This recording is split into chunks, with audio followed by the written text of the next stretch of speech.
രാവിലെ 7 മണിക്ക് ആരംഭിച്ച വോട്ടെടുപ്പ് ഇപ്പോഴും നല്ല രീതിയിൽ തന്നെ പരാതികളൊന്നുമില്ലാതെ തന്നെ സുഗമമായ രീതിയിൽ തന്നെ മുന്നോട്ട് പോവുകയാണ്.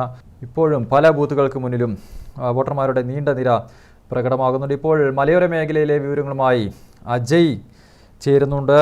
അജയ്, രാവിലെ മലയോര മേഖലയിൽ പ്രത്യേകിച്ച് പേരാവൂർ ഭാഗത്തെ പഞ്ചായത്ത് പരിധിയിലൊക്കെ തന്നെ വോട്ടെടുപ്പ് മന്ദഗതിയിലായിരുന്നു എന്നാണ് നമുക്ക് ലഭിച്ചിരുന്ന വിവരം. ഇപ്പോൾ ഉച്ച പിന്നിടുകയാണ്. ഇപ്പോഴെങ്ങനെയാണ് അവിടെ ബൂത്തുകൾക്ക് മുന്നിലുള്ള ദൃശ്യം എങ്ങനെയാണ്?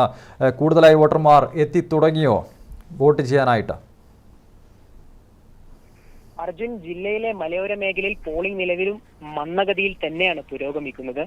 മിക്ക ബൂത്തുകളിലും വലിയ തിരക്കുകൾ ഒന്നും തന്നെ കാണാൻ സാധിക്കുന്നില്ല. വളരെ പെട്ടെന്ന് തന്നെ വോട്ടർമാർക്ക് വോട്ട് ചെയ്യാൻ പറ്റുന്ന ഒരു സാഹചര്യമാണ് ഇവിടെ നിലനിൽക്കുന്നത്. കനത്ത വെയിലിന്റെ ചൂടാകാം വോട്ടർമാരെ പിന്നോട്ട് വലിക്കുന്നതെന്നാണ് കരുതപ്പെടുന്നത്. അർജുൻ, ഉച്ചയ്ക്ക് ശേഷം പോളിംഗ് ശതമാനം ഉയരും എന്നാണ് പ്രതീക്ഷിക്കുന്നത്.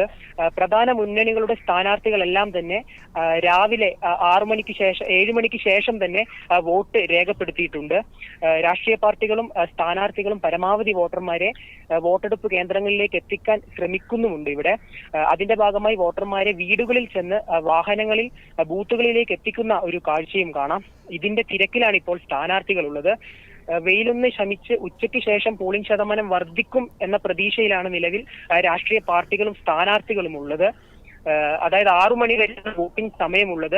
6 മണി വരെ ക്യൂവിൽ നിൽക്കുന്നവർക്ക് ടോക്കൺ നൽകിയും വോട്ട് ചെയ്യിപ്പിക്കും. എന്തായാലും നിലവിൽ കാര്യമായ സംഘർഷങ്ങളോ മറ്റ് മെഷീനുകളുടെ തകരാറുകളോ മലയോര മേഖലയിൽ റിപ്പോർട്ട് ചെയ്തിട്ടില്ല. പോളിംഗ് മന്ദഗതിയിൽ പുരോഗമിക്കുന്നു എന്ന് മാത്രം. അർജുൻ, പോളിംഗ് അല്പം മന്ദഗതിയിലാണെങ്കിലും വോട്ടെടുപ്പൊക്കെ സമാധാനപരമാണ് അല്ലേ അജയ്? സമാധാനപരമാണ് അർജുൻ. വളരെ സമാധാനപരമായിട്ടാണ് വോട്ടെടുപ്പ് നടന്നുകൊണ്ടിരിക്കുന്നത് മലയോര മേഖലയിൽ.